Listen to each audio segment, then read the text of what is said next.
5, 4, 3, 2, 1. Level up, level up, level up. 안녕하세요. 스피드노트 5번째 시간입니다. 대기의 변화에 대한 내용들 정리해 볼 텐데요. 이 파트 중요한 내용들 굉장히 많았죠. 첫 번째로 기압과 날씨 변화에 대한 내용, 두 번째로는 태풍과 날씨, 그리고 세 번째로는 우리나라의 주요 악기사항이라고 해서 특히 첫 번째와 두 번째 단원이 굉장히 중요한 내용이었고요. 이것과 관련된 개념 정리 잘 해두고 자료 해석도 잘해야 되는 그런 파트였습니다. 그럼 선생님이랑 같이 첫 번째 단원부터 정리해 보도록 하겠습니다. 자, 첫 번째로 기압과 날씨 변화인데요. 이것과 관련해서는 우선 고기압과 저기압의 개념부터 기본으로 알아야겠죠. 고기압은 맑은 날씨, 그리고 저기압은 흐린 날씨를 의미를 하고요. 그 이유는 뭐냐면 저기압의 경우 상승기류가 존재하게 되고 구름이 만들어지기 때문이죠. 그리고 지상에서의 공기는 주변 공기가 이렇게 수렴하는 꼴로 나타나게 됩니다. 특히 북반구에서는 반시계 방향으로 수렴한다는 점 주의하셔야 되고요. 반면에 고기압은 시계 방향으로 발산한다라는 점, 그래서 남반구와 북반구의 이 방향이 반대라는 점 주의해야겠고요. 어쨌든 고기압과 저기압은 이렇게 비교해서 여러분들이 알아두셔야겠고요. 고기압에서 공부해야 될 것은 정체성 고기압과 이동성 고기압 구분하는 것 정도 포인트로 둘 수 있겠습니다. 정체성 고기압의 대표적인 예시가 시베리아 고기압, 북태평양 고기압 같은 것들, 이동성 고기압은 양쯔강 고기압 이런 것들이 대표적인 예시가 되겠죠. 이동성 고기압은 날씨 변화를 좀 자주 일으킨다 그런 특징들이 있고요. 그리고 저기압은 특별히 우리가 자세히 공부할 거예요. 온대저기압과 열대저기압. 특히 열대저기압과 관련된 문제들, 그동안 기출된 문제들 굉장히 많았죠. 그만큼 중요한 파트입니다. 그래서 저기압에 대해서 좀 하나씩 정리를 해보자면요. 우선 온대저기압. 발생 과정, 그리고 소멸 과정, 그래서 전체적인 일생이 나와 있는 우리 교재에 있는 이 자료 같이 보면 좋을 것 같습니다. 그래서 정체 전선으로 형성이 되고요, 일단. 그래서 중위도 온대 지역, 찬 공기와 따뜻한 공기가 만나는 곳에서 일단 시작됩니다. 그러다가 파동이 나타나게 되고요. 여기서 한랭 전선과 온난 전선으로 구분되면서 온대 저기압이 발달하게 됩니다. 그래서 그러다가 시간이 흐르면 폐색 전선이 형성되기 시작하고요. 이때가 가장 좀 구름이 많이 끼고 발달된 형태다라고 볼 수도 있어요. 그리고 폐색 전선이 점차 발달하면서 이제 결국 소멸하게 되는 거죠. 위치 에너지가 이제 온대저기압의 주요 에너지원으로 쓰이고 있고요. 온대저기압은 편서풍의 영향을 받아서 서에서 동으로 이동한다. 너무 중요한 사실이죠. 그래서 온대저기압 공부할 때는 일단 요 개념 이해하시고요. 그 다음에 구체적으로 온대저기압의 전형적인 구조에서 날씨 차이, 위치에 따른 날씨 차이, 뭐 바람 방향, 뭐 이런 것들 판단하는 것도 중요하죠. 그래서 선생님이 여기 그림으로 나타낸 부분, 여러분 스스로 그릴 줄 알아야 됩니다. 위에서 내려다본 온대저기압의 형태와 옆에서 단면으로 봤을 때의 형태 구분할 수 있어야겠죠. 그래서 한랭전선 뒤편, 좁은 구역에 강수가 내리게 되고 온난전선 앞쪽 비교적 넓은 부분에 강수가 내리게 되죠. 왜냐하면 생성되는 구름의 형태가 이렇게 다르기 때문입니다. 찬 공기는 파고들고 따뜻한 공기는 천천히 상승하면서 구름을 형성하게 되죠. 그리고 특히 여기서 많이 실수하는 부분이 바람 방향이에요. 저기압 중심으로 불어 들어가는 바람들, 요 한랭전선 뒤쪽에 북서풍 계열의 바람, 그 다음에 두 전선 사이에 남서풍 계열의 바람, 그리고 온난전선 앞쪽에 남동풍 계열의 바람, 이거는 그림을 많이 그려봐야 여러분들이 익숙해질 거예요. 그래서 바람 방향 주의하시고요.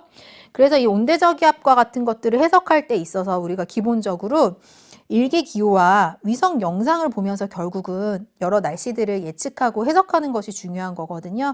일기기온은 어쩔 수 없이 암기하는 부분이 좀 있어요. 그래서 풍향, 풍속, 기온 이런 일기 요소, 이런 기호들 몇 가지 암기하시길 바라고요. 특히 기압값을 읽을 때는 소수 첫째 자리까지 읽는다. 단위로는 헥토파스칼을 주로 쓴다라는 점 주의하시기 바랍니다. 위성 영상 관련해서는 적외 영상, 가시 영상 두 가지 종류 있었죠. 둘의 공통점, 차이점 여러분들 말할 수 있어야 돼요. 가시 영상은 태양이 떠 있을 때만 얻을 수 있는 자료입니다. 그런 내용들 강조했었어요. 자, 두 번째로 태풍과 날씨에 대한 내용 정리해 보겠습니다. 자, 이 부분은 태풍의 발생, 그 다음에 이동, 그리고 피해, 구조와 날씨 그리고 소멸까지 이런 전체적인 흐름을 잡고 정리하시면 되는데요. 태풍의 발생 지역은 열대 해상이죠. 그래서 열과 수증기를 공급받은 상승기류가 발생하게 되고 상승기류가 발달함에 따라 그 비어있는 곳을 메꾸기 위한 주변 공기의 흐름이 강하게 나타나게 되면서 저기압성 소용돌이 같은 것들이 만들어지면서 발달하게 됩니다. 특히 태풍이 발생하는 위도대에서 5도에서 25도 사이, 즉 적도는 생략돼 있다라는 점 주의해야겠죠. 적도는 전향력의 영향을 거의 받지 않기 때문에 이런 회전이 만들어지기 어려워요. 그래서 이런 지역에서 주로 태풍이 발생한다라고 정리해 두시면 되겠고요. 태풍이 이동해 갈 때는 주변 바람의 영향 받고요. 무역풍, 편서풍 영향 받고요. 그리고 주변 기압 배치, 북태평양 고기압 같은 경우, 특히 우리나라 같은 경우 이것의 세력에 따라서 태풍의 이동 경로가 좀 결정이 됩니다. 특히 위도 30도 부근에서 이렇게 방향을 바꾸는 지점을 우리는 전향점이라고 하죠. 그래서 전향점에서는 이동 속도가 조금 느려지는 그런 경향이 나타납니다. 그래서 이렇게 포물선 경로를 보이게 되고요. 이 경로에서 중요한 건 뭐냐면 결국 태풍의 피해가 어느 쪽이 더 강하냐였었어요. 그래서 태풍 진행 경로의 오른쪽에 위치한 곳은 태풍 내에서의 바람 방향과 이동 경로가 대체로 일치하기 때문에 풍속이 좀 강해지는 효과가 나타나게 되면서 위험한 지역이다라고 해서 위험반원. 반대로 진행 경로의 왼쪽에 위치한 지역은 풍향과 태풍 내에서의 풍향과 그리고 진행 방향이 좀 반대로 나타나면서 상대적으로 상쇄되는 효과, 그래서 안전반원 이렇게 구분했었습니다. 그래서 진행 경로의 오른쪽이 위험하다, 오른쪽이 위험하다 이렇게 정리했었고요. 그리고 태풍의 구조를 보면 결국 중심으로 갈수록 높은 구름들이 많이 발달되어 있고 가장 중앙부에는 태풍의 눈이 위치하고 있었습니다. 그래서 이것과 관련된 우리 수능 특강에 나와 있는 이 자료 두 개 비교하는 거 중요한 자료로 꼽아볼 수 있어요. 두 자료에서 각각 A와 B가 무엇을 의미하는 것인지 자주 나오는 자료거든요. 그래서 태풍이 진행해 감에 따라 중심 기압은 관측되는 기압은 낮은 부분이 나타나게 되고 그럴 때 풍속은 강하게 나타나죠. 그래서 반비례하는 그런 경향이 나타나고 두 번째 그림 같은 경우는 풍속이 급속히 약해진 부분이 존재하고 있어요. 이 얘기는 이 지역은 태풍의 눈이 통과했다라는 것을 의미하게 되죠. 그래서 두 그래프가 어떻게 다르게 나타나는지 태풍의 진행 경로와 여러분들 연결시킬 수 있으면 좋겠고요. 그 다음에 관측되는 기압값이 낮으면 낮을수록 관측되는 기압값을 비교해서 낮으면 낮을수록 좀 더 강력한 태풍이겠구나 또는 좀 더 가깝게 통과했겠구나 이런 식으로 해석이 가능하다라는 점 알아두시면 되겠습니다. 그리고 태풍이 이제 점차 소멸해가는 과정은요. 에너지원을 얻지 못하는 상황에서 소멸하겠죠. 그래서 수증기의 자멸을 공급받지 못하는 차가운 바다 위나 육지에 도달하게 되면 세력이 약해지면서 점차 소멸하게 된다. 또는 뭐 온대저기압으로 변질되기도 하고요. 그런 내용들 생각해 볼 수 있으면 되겠습니다.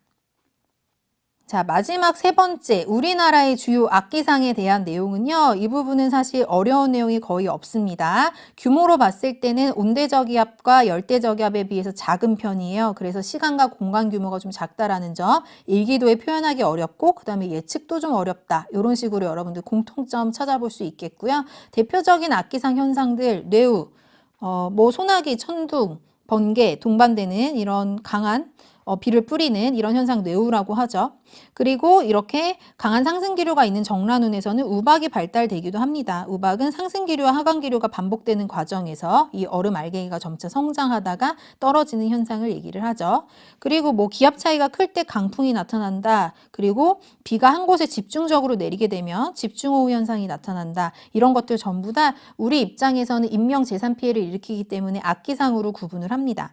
그리고 이 악기상에서 좀 눈여겨볼 부분은 폭설 현상인데요. 폭설, 눈이 많이 내리는 현상이에요. 그런데 이것과 관련해서는 기단의 변질로 설명하는 그런 자료들이 자주 출제되거든요. 그래서 우리 교재에 있는 요 자료, 요 그림 잘 봐두시면 되겠어요. 이 그림에서 주어진 조건이 뭐였냐면 폭설이 내린 다음 날이라고 했고요. 맑은 날이라고 했어요. 그러면 여기 지금 우리나라가 맑다란 얘기는 우리나라를 덮고 있는 이 하얀 부분들이 구름이 아니고 눈이라는 걸 의미하거든요. 그래서 눈이 쌓인 양을 A, B, C 세 지역을 비교해 볼 수 있었던 좀 재밌는 자료였어요. 그래서 이 부분 좀 눈여겨보시고요. 그리고 이 부분에 지금 구름이 강하게 이렇게 나타나 있는 거 봤을 때 서해안 지역에 폭설이 내리는 현상은 우리가 어떻게 설명할 수 있냐면 한랭 기단의 변질로 설명을 하게 됩니다. 그래서 시베리아 지역에 차고 건조한 기단이 우리나라 서해를 건너오게 되면은 그때 이제 따뜻한 열과 수증기를 공급받게 되고 구름이 만들어지면서 강한 비나 눈을 뿌리게 되거든요. 추운 겨울이라면 강한 눈, 그래서 폭설이 내리는 현상, 서해안 지역에 그런 것들을 설명할 수 있는 하나의 그런 이론이다라고 정리해 보시면 되겠습니다. 자, 그래서 여기까지 해서요. 우리 기압과 날씨, 그리고 뭐 태풍, 그리고 우리나라의 주요 악기상까지 3가지 내용 정리해 봤는데요. 선생님이 중요한 자료 위주로 핵심적인 내용만 정리했으니까요. 여러분들 스스로도 다시 한 번 더 확인해서 잘 복습해 두시기 바랍니다. 여러분 수고하셨습니다.